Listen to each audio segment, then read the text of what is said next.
Meus irmãos, o mês de junho é o mês do aniversário da nossa igreja. E pensando na celebração do aniversário da nossa igreja, nós vamos começar uma nova série de mensagens hoje, cujo título é Raízes. Nossa igreja completa 56 anos de organização. Todo ano tem uma confusão, né? É 56, é 57. A igreja tem 57 anos de fundação. Ela foi fundada em 1960, mas foi organizada em 1961. Geralmente as igrejas comemoram o ano da sua organização, que é a sua emancipação. Os irmãos já sabem que eu não sou muito de festejar, né? Não sou muito festeiro, mas eu acho que o aniversário é uma boa ocasião para a gente refletir. E às vezes, sinceramente, eu fico assim pensando se nós temos mesmo motivos para festejar. Às vezes eu me sinto mais como o povo de Israel, o povo de Judá, lá nos dias do profeta Jeremias, quando no capítulo 8, no versículo 20, o povo dizia assim: passou a cega, findou o verão e nós ainda não estamos salvos. Em outras palavras, o que o povo dizia é o seguinte: olha, as coisas estão acontecendo, o tempo está passando e não está acontecendo muita coisa, não está acontecendo muita mudança, não está acontecendo muita libertação. E se a gente pensar nisso aqui no nosso contexto, às vezes eu fico preocupado, porque a nossa igreja completa 56 anos de organização e nós ainda precisamos falar sobre festa junina, sobre sexualidade, sobre sexo antes do casamento. Precisamos continuar falando se devemos investir em missões, se não devemos investir em missões. Continuamos falando, em outras palavras, a gente continua precisando falar dos rudimentos da fé. Temas nos quais nós já deveríamos ser mestres, temas nos quais nós já deveríamos ter pleno domínio, mas que às vezes parece que nós não amadurecemos na mesma velocidade que o tempo passa. Por isso, nessa série de mensagens, eu quero convidar vocês a refletir sobre o fato de que a nossa igreja foi fundada e só sobrevive até hoje por causa das suas raízes fincadas na palavra de Deus. Mas essas raízes fincadas na palavra de Deus devem nos alimentar de tal maneira que a gente possa servir ao Senhor melhor, possamos crescer, amadurecer, possamos seguir em frente. Nós não chegamos aos 56 anos de idade porque nós somos melhores do que ninguém, porque nós somos especiais. Não, foi porque o Senhor, na sua misericórdia e graça, sustentou, preservou, guardou. Então, durante as próximas 4 mensagens, que vão avançar até o mês de julho, porque domingo que vem nós teremos aqui o DIP, e pregará aqui um pastor paquistanês, então a gente vai avançar até julho, se Deus permitir. Eu quero falar sobre essas 4 palavras: raízes profundas, raízes próximas, raízes amplas e raízes presentes. Quero falar hoje sobre a profunda alegria da salvação e como nós devemos buscar aprofundar-nos nessa verdadeira alegria da vida de um discípulo de Jesus Cristo. Na próxima oportunidade nós vamos falar sobre aproximar as nossas raízes, porque nós fazemos parte do mesmo corpo, da mesma família. Depois nós vamos falar sobre esparramar essas raízes, a obra missionária. E por fim nós vamos falar da nossa presença no mundo em que nós vivemos. Hoje eu tenho uma tarefa árdua, porque quando eu comecei a ler o texto, eu vi que tem tanta coisa para falar e tão pouco tempo para falar, mas Deus vai ser misericordioso, não é? Domingo do Senhor termina às 23 horas, 59 minutos e 59 segundos. E eu prometo terminar antes. Fica tranquilo. Hoje nós vamos falar sobre raízes profundas na alegria da salvação. E a pergunta é: qual é a verdadeira alegria de ser salvo? O que realmente deveria fazer um cristão feliz? E esse tema veio ao meu coração, irmãos, porque eu infelizmente vejo hoje em muitos cristãos alegrias que não deveriam ser alegrias, expectativas que não deveriam ser expectativas, esperanças que não deveriam ser cultivadas, e pior de tudo, vejo muitos cristãos buscando alegrias que o Senhor nunca prometeu, buscando alegrias tão tênues, tão frágeis, tão passageiras. E por isso tem muitas pessoas que se declaram cristãs, que professam ser cristãs, que já foram batizadas, mas que basta aquela sua fonte de alegria não ser atendida, que desesperam da fé, que abandonam a fé. Eu tenho certeza que todo mundo aqui conhece um ex-crente. Eu já falei isso aqui várias vezes. Às vezes a gente vai falar do evangelho para alguém, a pessoa diz: mas eu já frequentei a igreja tal, eu já fiz no tal. E quando você começa a investigar os porquês aquela fé foi abandonada, você descobre que simplesmente porque a expectativa, a esperança de receber daquela fé alguma coisa estava muito longe do que um cristão, discípulo de Jesus, deve realmente almejar. Em outras palavras, o que realmente alegra ou deve alegrar o coração de um discípulo de Jesus? Quando você lê a Bíblia, você descobre que não é carro, não é casa, não é saúde, não é prosperidade, não é família. As esperanças cristãs e as alegrias cristãs estão em outros lugares. E nós precisamos investigar a Escritura para descobrir onde estão essas alegrias. E hoje eu quero convidar você a fazer isso. Primeira carta do apóstolo Pedro, capítulo 1, versículo 3 até o versículo 9, é o texto que nós vamos ler. Se você quiser acompanhar na Bíblia, fique à vontade. Se não tem Bíblia, na tela você vai poder ler.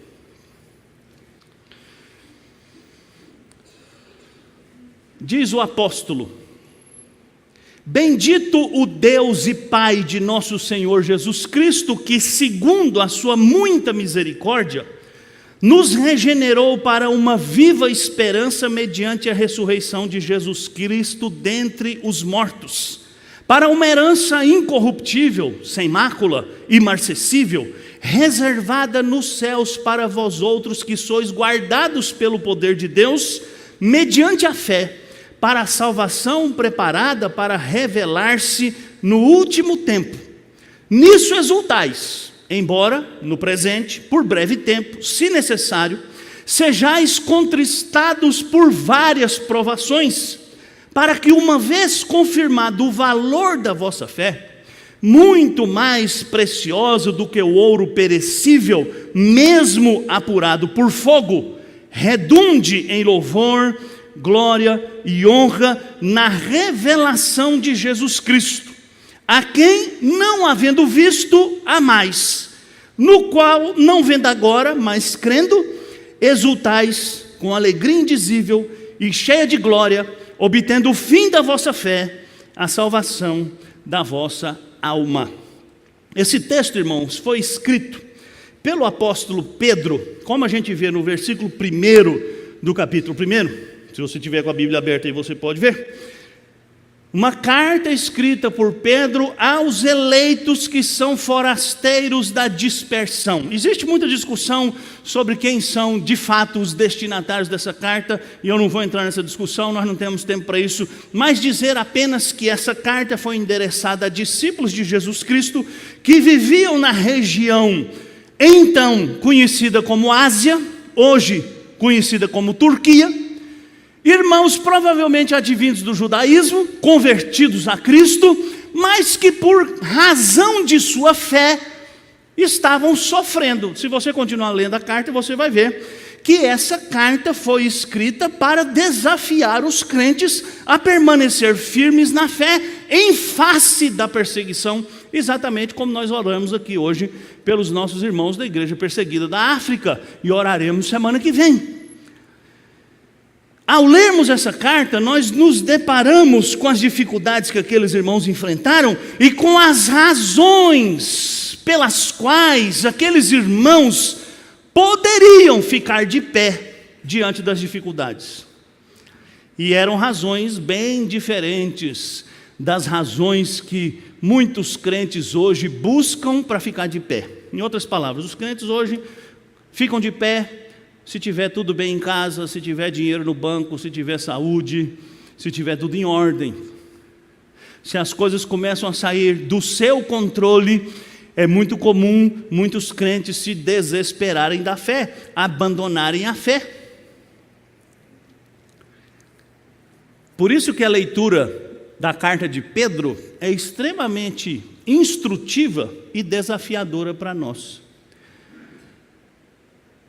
Calvino, quando comentou essa carta, João Calvino, o teólogo reformador, genebrino, nosso teólogo mais conhecido, fez o seguinte comentário, e eu queria ler para você rapidinho. O principal objetivo desta epístola é elevar-nos acima do mundo, a fim de nos prepararmos e nos encorajarmos a sustentar a disputa espiritual de nossa guerra. Para esse fim, o conhecimento dos benefícios divinos é de grande valor. Ou seja, para você suportar as lutas da vida cristã, você precisa conhecer os benefícios que você recebeu através do Evangelho. Por quê? Porque quando o seu valor se nos exibe, quando você descobre o valor, todas as demais coisas serão julgadas sem valor, especialmente quando consideramos o que é Cristo e suas bênçãos, pois sem Ele todas as coisas não passam de escória. Por esta razão, Ele enaltece soberanamente a maravilhosa graça de Deus em Cristo, isto é, para que não julguemos como sendo demais a renúncia do mundo, a fim de que possamos usufruir o inestimável tesouro de uma vida por vir, e também para que não desfaleçamos ante as tribulações da presente vida, mas suportemos pacientemente, vivendo satisfeitos com a felicidade eterna. Isso é extraordinário, irmãos. Quando você conhece as riquezas que você tem em Cristo, o resto vira resto. Calvino chama de escória. Mas é impressionante como nós substituímos a glória pela escória. Como nós substituímos as bênçãos infinitas e eternas pelos prazeres temporais e temporários. Então Calvino diz, somente quando você contempla o que é Cristo, o que Deus fez, é que você vai encontrar forças para seguir em frente. É que você vai descobrir que aquilo que você renunciou por causa de Cristo é nada diante do que Cristo te deu. E nós precisamos, irmãos, desesperadamente conhecer essas verdades. Essas alegrias profundas que há no Evangelho, que há em Jesus Cristo. E eu queria então falar sobre elas tão rápido quanto for possível. Primeira alegria, a profunda alegria da adoração.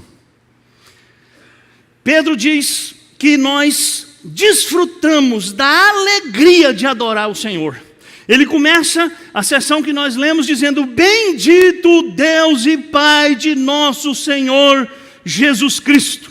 Sabe, irmãos, nós precisamos entender que nós, pecadores, homens e mulheres cheios de falhas e limitações, homens e mulheres que muitas vezes sequer são capazes de entender a grandeza do Deus a quem adoramos, ter o privilégio de nos reunir aqui, ou na nossa casa, onde quer que seja, e nos dirigirmos ao Criador dos céus e da terra, enaltece, dignifica, honra, valoriza a nossa vida mais do que tudo. E nós precisamos aprender ou reaprender que nós somos criados para glorificar a Deus. E quando nós entendemos essa razão da nossa existência e nós transformamos a nossa vida numa vida de louvor, aí nós começamos a entender o verdadeiro valor da vida. E Pedro começa a sua palavra para aqueles irmãos exaltando o Senhor. Porque não há nada mais importante para quem conhece a Cristo fazer do que exaltar o Senhor, do que glorificar o Senhor. Os irmãos que têm alguns cabelos brancos como eu, devem com certeza se lembrar daquela antiga pergunta, número 1 do catecismo, não é? Qual é o fim principal do homem? O fim principal do homem é glorificar a Deus e gozá-lo para sempre. Foi para isso que o homem foi criado. E é por isso que as pessoas não encontram razão para viver longe de Deus. E é por isso que as pessoas se acabam nos vícios, nas drogas, na luxúria, nas paixões, na busca desenfreada por dinheiro, por patrimônio, por segurança e por todas as coisas, porque estão longe do propósito para o qual foram criados. Quando nós nos voltamos para esse propósito e descobrimos a alegria do louvor, e descobrimos a alegria de contemplar a misericórdia do Senhor, então o nosso coração, querido, se enche de força, de ânimo, de esperança, e a gente segue em frente, com dificuldades, no meio das lutas, no meio das adversidades, mas sabendo que a nossa vida tem um propósito.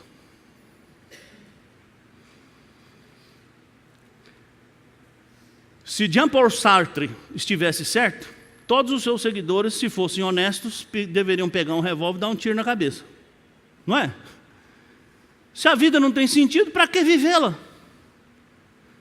Os seguidores de Nietzsche, o nihilista, também deveriam pular da primeira ponte, porque se a vida não significa nada, para que sofrer?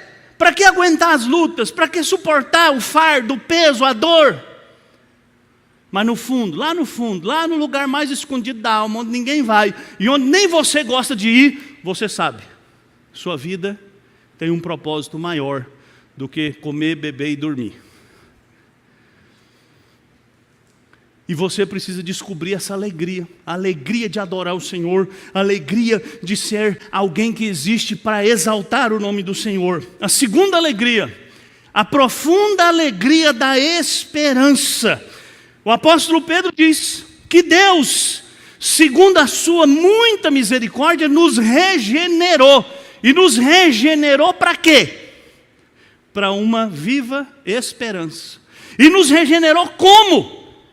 Mediante a ressurreição de Jesus Cristo dentre os mortos. Sabe, irmãos, é simples. Em um mundo sem esperança,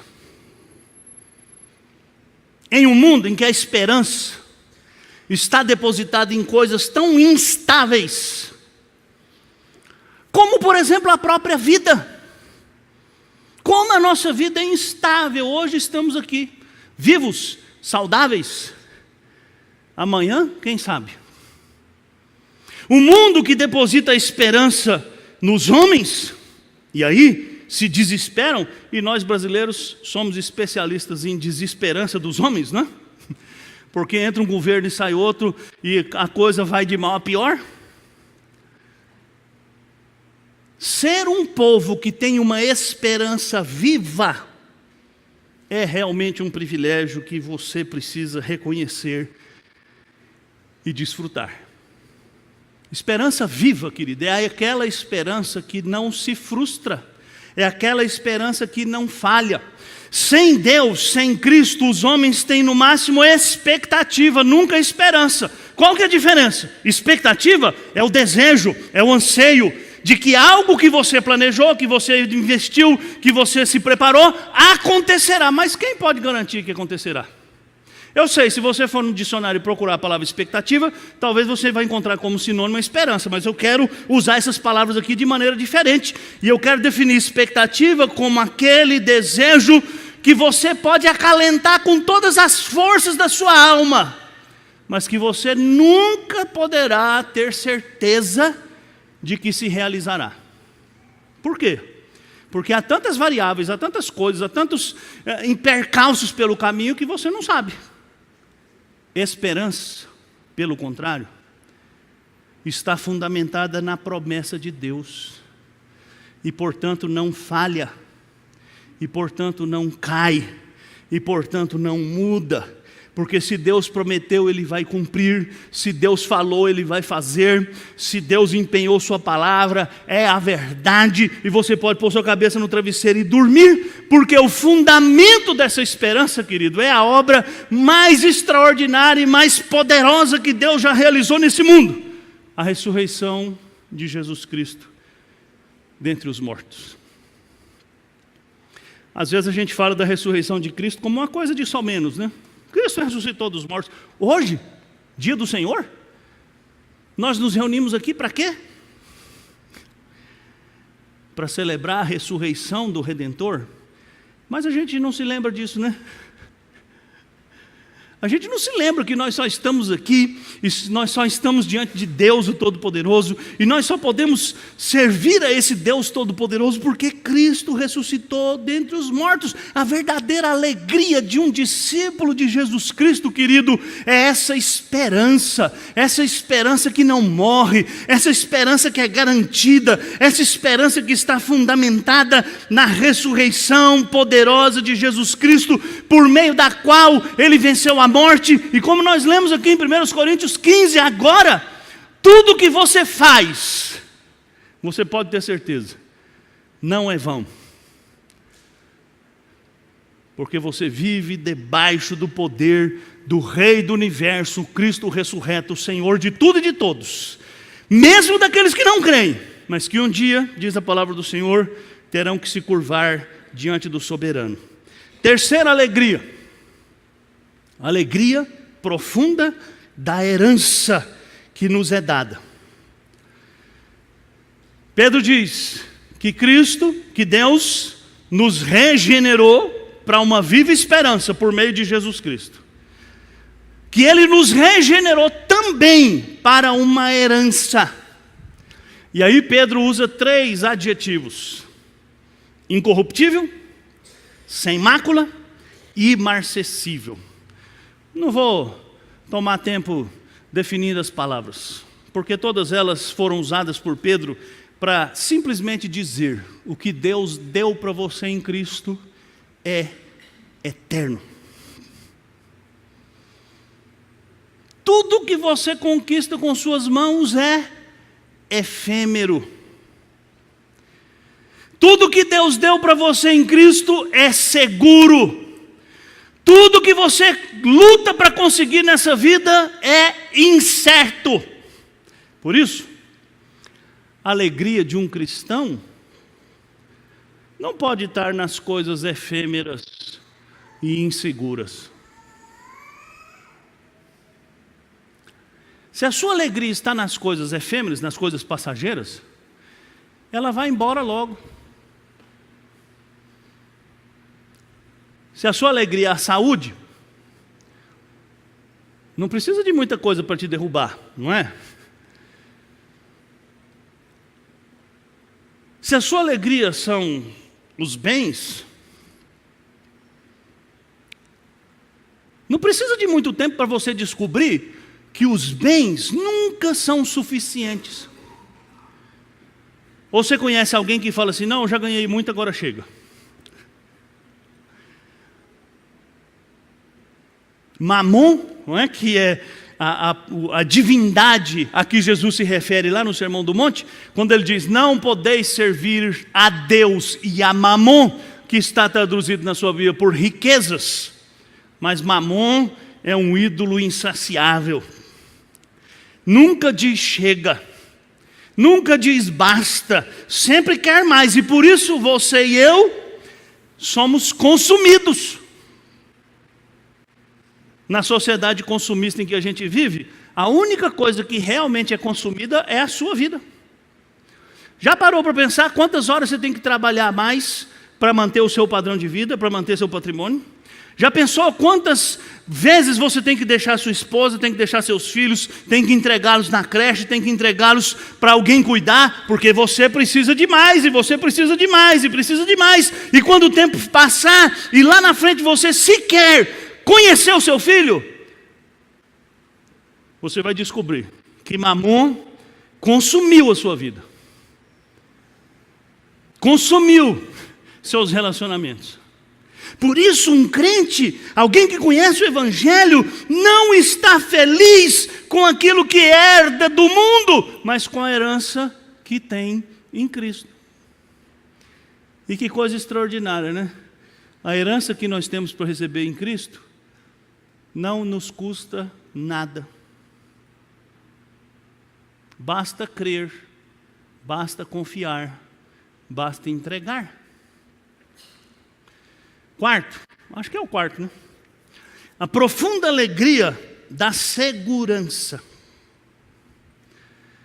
Pedro diz: você que foi regenerado para ter esperança, para receber uma herança, é guardado, sois vós guardados pelo poder de Deus mediante a fé, para a salvação preparada para revelar-se no último tempo. Presta atenção, meu irmão, presta atenção.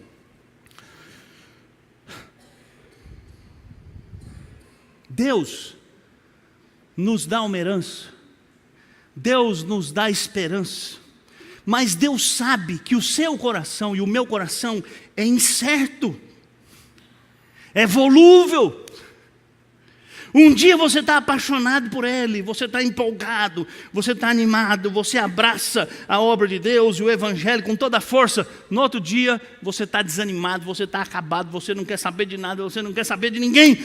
E Deus, na sua infinita misericórdia e graça, sabendo da sua volubilidade, sabendo que você é instável, que o seu coração te engana, que o seu coração te trai, Ele mesmo guarda você. Ele guarda você através da fé, que a Bíblia diz é um dom de Deus. Então é assim, ó, Deus é aquele pai que na véspera do Dia dos Pais dá o dinheiro para o seu filho comprar um presente para ele. Já fez isso? E aí seu filho pega o dinheiro que você deu, vai lá na loja e compra o presente e vem todo feliz. Olha, pai, o presente que eu te dei. E o que você faz? Você diz: muito obrigado, filho, porque você se lembrou de mim, porque você quis comprar um presente para mim, porque você gastou o seu dinheiro comigo. Deus é esse pai. Ele nos dá o presente, mas Ele sabe que a gente não tem como pegar esse presente, a gente não tem como manter esse presente, então Ele mesmo nos guarda. Deus persevera em nos guardar pelo seu poder, para aquele dia em que Ele completará a nossa salvação, aquele dia em que Jesus Cristo voltar. É isso que Pedro diz: Deus vai guardar você através da fé, para que Ele, no dia em que Cristo voltar, receba você de braços abertos e diga: seja bem-vindo, meu filho, entre no reino, entre no descanso eterno. Essa é a nossa alegria, saber que nós estamos seguros em Cristo, em Deus. Tudo mais na sua vida é inseguro. As pessoas que você ama, os relacionamentos que você constrói, o patrimônio que você adquire, tudo isso, querido, é poeira. É poeira que vai embora, e vai embora muito depressa. E nada melhor do que o tempo para não deixar nenhuma dúvida em você de que tudo passa rapidamente. Por isso, na próxima alegria, eu já perdi a conta. Quinto, a profunda alegria de saber que em tudo Deus tem um propósito. Pedro diz assim, ó, nisso exultais. Nisso é o quê? Nisso tudo que Deus fez. Ele nos guardar, Ele nos dar uma herança, Ele nos dar esperança. Nisso nós exultamos. Nós ficamos felizes, nós louvamos o Senhor. Aí sempre tem um porém, né? Tem um porém, porque a gente vive num mundo caído, não é? Deus nos abençoa com tudo, porém nós vivemos num mundo caído, porém nós estamos cercados de tanta maldade, porém nós vivemos cercados de governantes ímpios, porém homens maus, porém o inimigo das nossas almas, Satanás e os seus demônios, atacam ferozmente o povo de Deus. Embora, Pedro diz, no presente, por breve tempo, se necessário, sejais contristados por várias provações. Queria chamar a sua atenção para uma expressãozinha que está aí. Se necessário. O que significa se necessário? Significa coisas muito simples e extraordinárias que devem alegrar nosso coração. Sua vida não está sujeita à sorte ou ao acaso. Não existe sorte, querido, nem azar. Eu sei que tem uma onda aí, né, de crente que tem medo de olho gordo, né, medo de inveja. Ah, eu não vou contar nada porque a pessoa vai ficar com inveja de mim. Inveja pega. Pega o quê, meu irmão? Larga de ser besta. Inveja pega o invejoso, cujo coração está em trevas e o impede de ter qualquer coisa, porque ele só pensa em ter o que é seu, e ele não vai atrás do que é dele. Então esquece isso. Esquece essa bobagem de olho gordo, essa bobagem de querer esconder as coisas. Ah, porque vai que alguém fica sabendo e aí o negócio não dá certo. Esquece isso. Sua vida não está à mercê desse mundo. Por isso Pedro diz, irmãos, no presente, se necessário, você vai sofrer. Se necessário, você vai passar por provações. Se necessário, você vai chorar. Você vai sentir a dor da perda, a dor aguda do sofrimento. Mas não tenha nenhuma dúvida, Deus não permite que nada chegue à sua porta que não seja para o seu proveito, para o seu crescimento, para o seu amadurecimento. Por isso Tiago, irmão de Jesus, diz lá na sua carta, irmãos, tende por motivo de toda alegria o passardes por várias provações. Uai, como assim? A minha veia mineira agora veio à tona.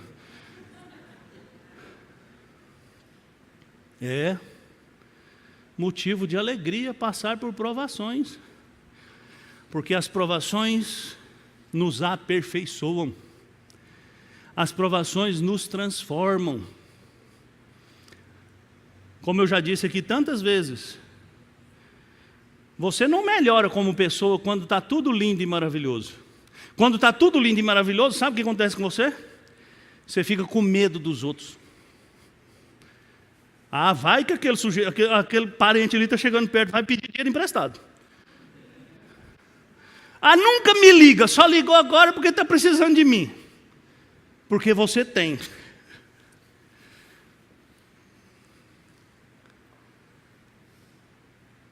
Não, querido, nossa alegria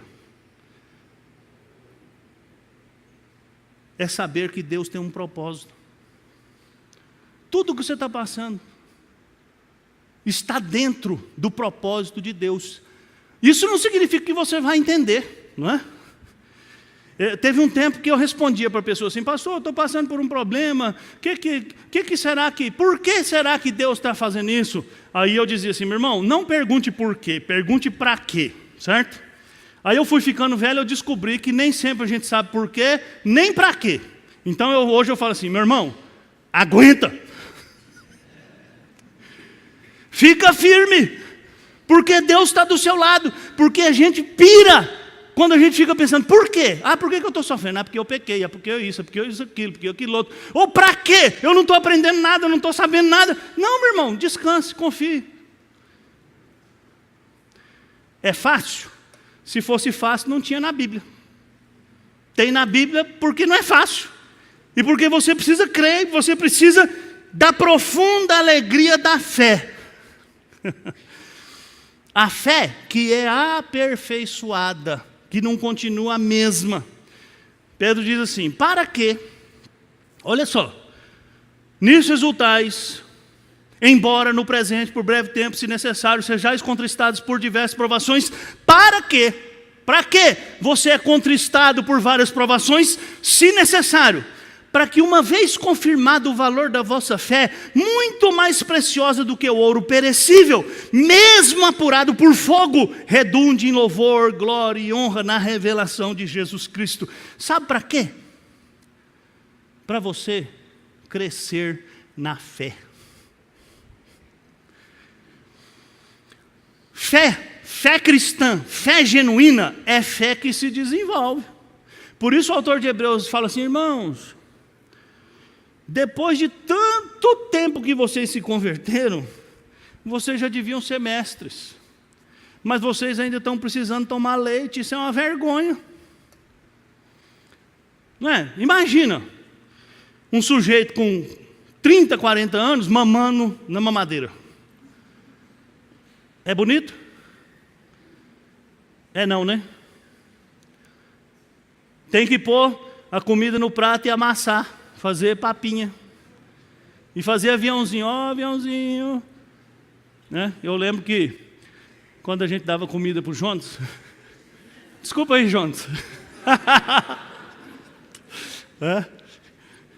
Menino, né, a gente fica inventando as coisas, né? E aí a gente punha comida na colher e falava: olha, seus amiguinhos estão indo para sua boca, estão fazendo uma festa, não sei o quê. Aí vai, uma hora ele falou: para. Como assim eu estou comendo meus amiguinhos?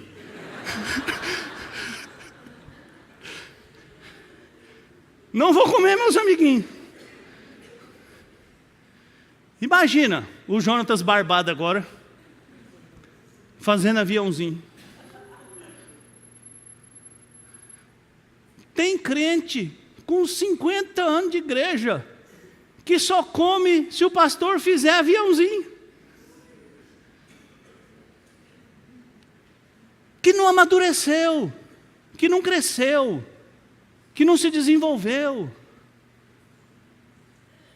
Nossa alegria, meu irmão, é saber que essa fé que é provada, ela se mostra mais preciosa do que o ouro mais puro, mais fino, depurado uma e segunda vez. Essa fé exalta a Cristo, não exalta você. Exalta o Redentor, porque faz de você luz e sal, e as pessoas olhando para você, não verão você, verão Cristo em você. Querido, não existe alegria maior do que você saber que Deus te usou, que você foi um instrumento na mão do Senhor.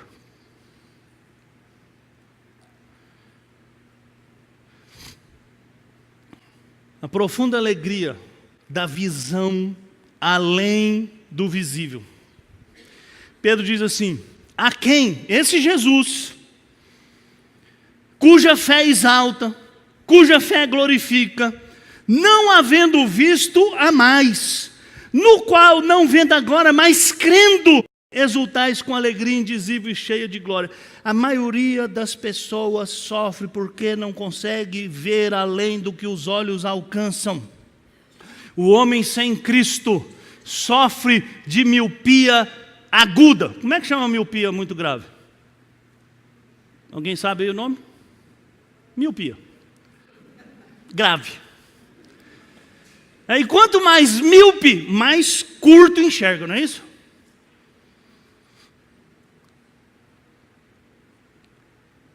O homem sem Cristo é assim. Ele só enxerga o que está aqui. Eu conheço um colega que, para ler, ele pega a Bíblia e põe assim.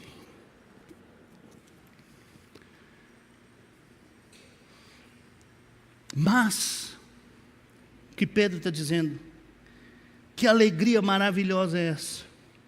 Você não viu a Cristo. Ninguém aqui viu a Cristo. mas você o ama. E esse é o grande mistério da fé.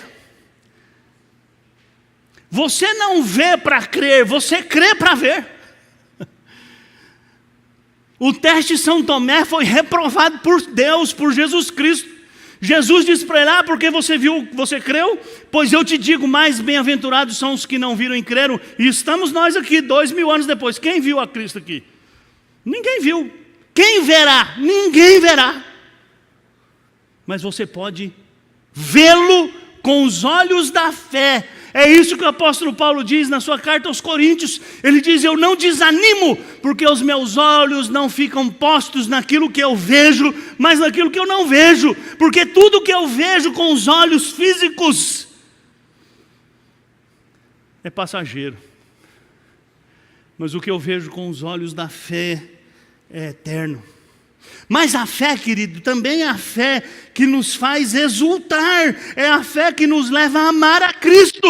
Um cristão de verdade, quem conhece a Cristo de verdade, se alegra nele e o ama com todas as suas forças. E porque o ama com todas as suas forças, não faz contas, não lhe dá as migalhas, não lhe entrega tudo com pesar, como você. Quando você era adolescente, ou jovem, ou os jovens que aqui que estão apaixonados, não medem esforços para mostrar o seu amor, não é? Pega ônibus, vai longe para ver a namorada. Nem se preocupa com o perigo da cidade, chega de madrugada de ônibus. Não está nem aí, não está nem lembrando que pode ser assaltado, que pode recuperar isso, hein? Maridão, lembrar, né, dos passeios no shopping.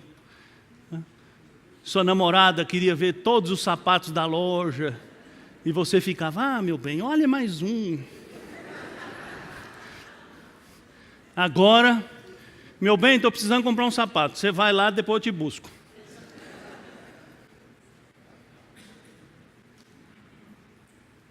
Quem ama se entrega, não faz conta, não põe limites, vai ao sacrifício, dá o que tem e o que não tem.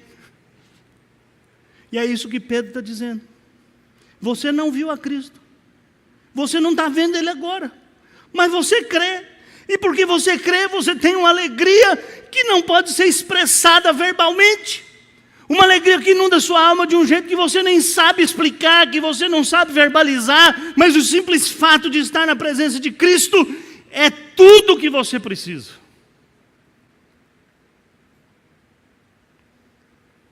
Por último, a profunda alegria da salvação. A fé depositada em Cristo alcança o seu objetivo, que é a salvação.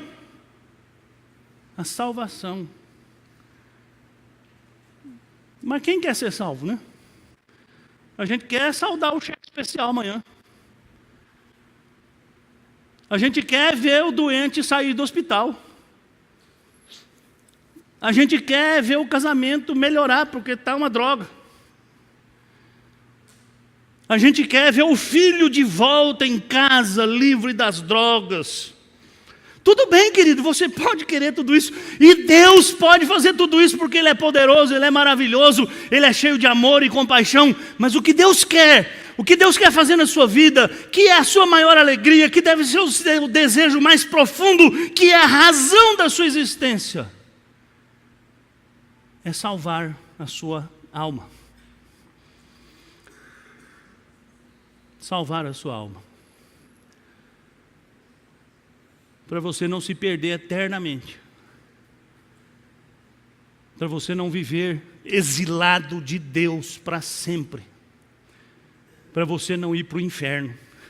Que é para onde vão aqueles que não têm comunhão com Deus através de Jesus Cristo. Quais são as implicações disso para a gente pensar? Eu coloquei 4 coisas aqui. Essas são nossas alegrias. Então, primeira implicação: finque suas raízes na alegria verdadeira. A alegria verdadeira é a esperança da vida eterna. Porque o resto, todo o resto, passa. E olha, passa muito depressa.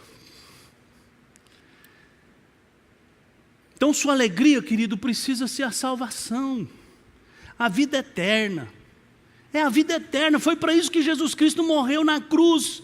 Jesus Cristo não morreu na cruz para você ficar rico, para você ficar sadio, para você ter uma família linda. Não, Jesus Cristo morreu na cruz para livrar você da morte, do inferno, da condenação e colocar você nos braços de Deus, o Pai Todo-Poderoso. Segundo, finque suas raízes na certeza de que Deus tem um propósito em tudo. Sua vida está uma bagunça, está tudo fora de hora. É hora de você olhar para o Senhor, pedir a Ele que te dê confiança, fé e fincar suas raízes na alegria de saber que Deus está no controle, você não está. Nunca a gente está, até quando a gente acha que está, não está. Mas Deus está. Essa é a nossa alegria.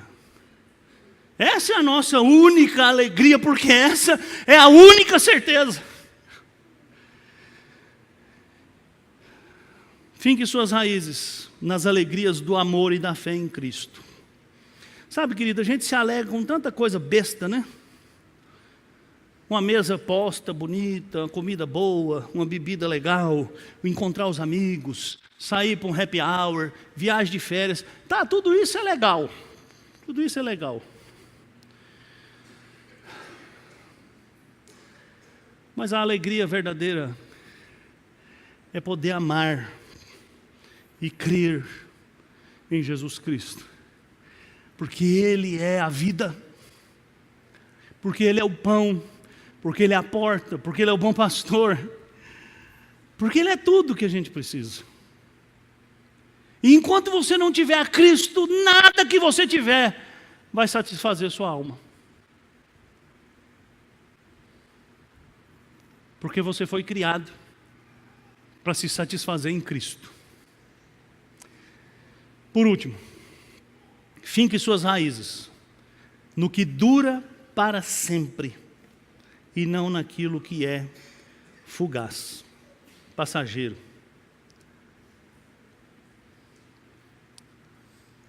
Talvez você está se sentindo seguro, porque você tem um bom emprego, porque você tem uma casa, porque você tem uma família. Que bênção, irmão, ter tudo isso. Mas não finque aí suas raízes. Finque suas raízes naquilo que é eterno. Porque quando você está enraizado em Cristo, na palavra de Cristo, você pode perder tudo. Porque você vai continuar tendo tudo. Porque tudo que você precisa é de Cristo. Que as suas raízes estejam nele. Vamos orar. Senhor, em nome de Jesus, tem misericórdia de nós. Porque muitas vezes nossas raízes estão fincadas em coisas tão banais. Nos perdoe, Senhor, porque depositamos a nossa alegria, a nossa esperança em coisas tão passageiras. Porque duvidamos do seu poder e do seu controle. Ajuda-nos a entender que precisamos ter raízes profundas nessa alegria que só o Senhor pode dar. No nome de Jesus eu te peço. Amém, Senhor.